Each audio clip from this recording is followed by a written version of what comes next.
नमस्कार, हमारे चैनल में आप सभी का एक बार फिर से बहुत बहुत स्वागत। हमारा आज का विषय है अप्सरा उर्वशी के समक्ष ऋषि मुनि भी पिघल गए, लेकिन अर्जुन क्यों नहीं पिघले।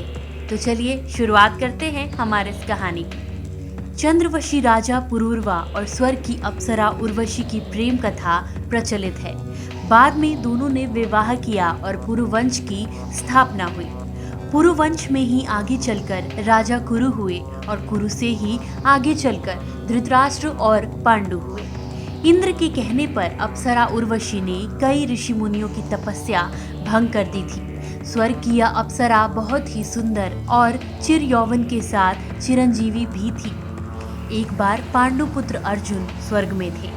इंद्र की सभा में अप्सरा उर्वशी भी थी।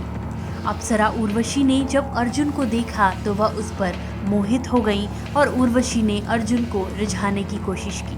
अंत में उसने अर्जुन से प्रणय निवेदन किया, लेकिन अर्जुन ने विनम्रता पूर्वक कहा कि आप हमारी पूर्वज हैं और माता समान हैं।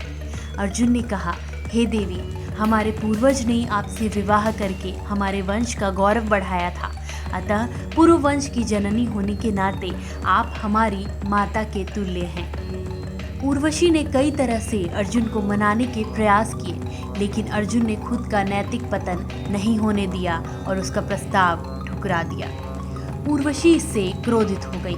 उर्वशी ने अर्जुन से कहा, तुम नपुंसकों की तरह ही बात कर रहे हो, सो अब से तुम नपुंसक हो जाओ। उर्वशी शाप देकर चली गई।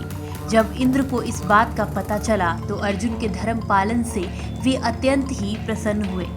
उन्होंने उर्वशी से शाप वापस लेने को कहा तो उर्वशी ने कहा, शाप वापस तो नहीं हो सकता, लेकिन मैं इसे सीमित कर सकती हूँ। उर्वशी ने शाप सीमित कर दिया कि अर्जुन जब चाहेंगे तभी यह शाप प्रभाव दिखाएगा और केवल 1 वर्ष तक ही उसे नपुंसक होना पड़ेगा। यह शाप अर्जुन के लिए वरदान जैसा हो गया। अज्ञातवास के दौरान अर्जुन ने विराट नरेश के महल में किन्नर बनकर 1 साल का समय गुजारा, जिससे उसे कोई पहचान नहीं सका था।